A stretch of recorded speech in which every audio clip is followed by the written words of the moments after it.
بسم اللہ الرحمن الرحیم۔ دینی بھائیوں،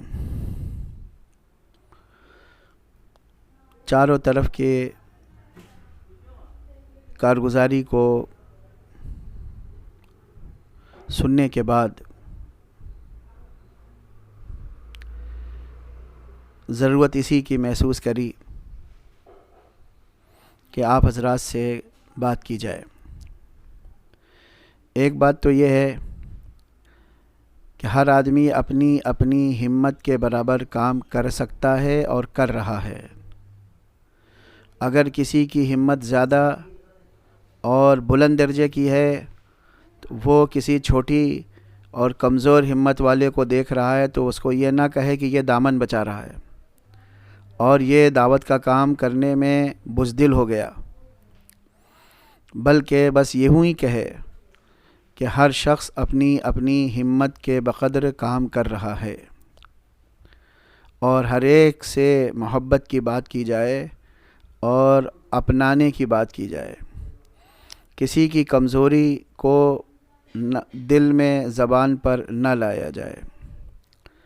دوسری اہم بات وہ یہ ہے کہ اس موقع پر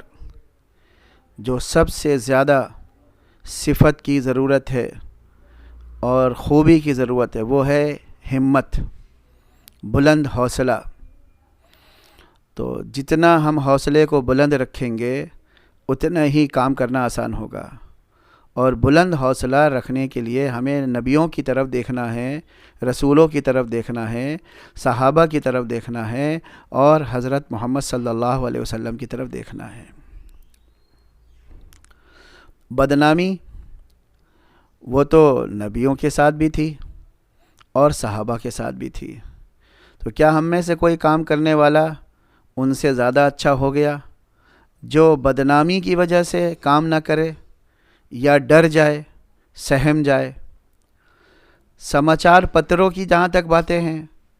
وہ بھی ہمیں ان کا اثر نہیں لینا تھا۔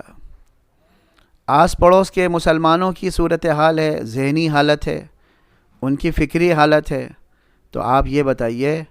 کہ ان میں سے کون ایسا تھا جو آپ کے نکلنے کو، آپ کے گشتوں کو اور آپ کی ملاقاتوں کو اور آپ کے مشوروں کو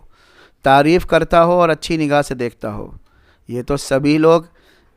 لوگ معترض تھے، یہ اچھی نگاہ سے ہمیں دیکھتے کہاں تھے؟ تو آج کہاں سے دیکھیں گے کہ جب ابلیس نے چاروں طرف دعوت کی محنت کو گھٹیا بنا دیا ہے تو یہ کہاں سے اچھی نگاہ سے دیکھیں گے؟ اس لیے آپ نبیوں کو دیکھیں، رسولوں کو دیکھیں، صحابہ کو دیکھیں، محمد صلی اللہ علیہ وسلم کو دیکھیں کہ انہوں نے کتنی بدنامیاں برداشت کیں، اٹھائیں اور اس کے ساتھ کام کرتے رہے۔ انہوں نے کبھی بھی ان باتوں کا جواب نہیں دیا اور جواب دینے کی کوشش بھی نہیں کری، یہاں تک کہ یہ لوگ حضور صلی اللہ علیہ وسلم کے ارادہ قتل پر آ گئے اور اجتماعی طور پر قتل کرنے کا منصوبہ بھی بنا لیا، لیکن ان کی اس بات میں ناکامی اس لیے ہوئی کہ محمد صلی اللہ علیہ وسلم ہجرت کے عمل پر تھے، یعنی دعوت کے عمل پر تھے۔ اس لیے اللہ نے ایسی مدد کری کہ وہ سب آنکھ والے ہوتے ہوئے بھی نابینا ہو گئے اور آنکھ والے نہ رہے، اور حضور اکرم صلی اللہ علیہ وسلم آرام سے اور اطمینان سے نکل گئے۔ اس لیے ہم خوب اچھی طرح سے اس بات کو سمجھیں اور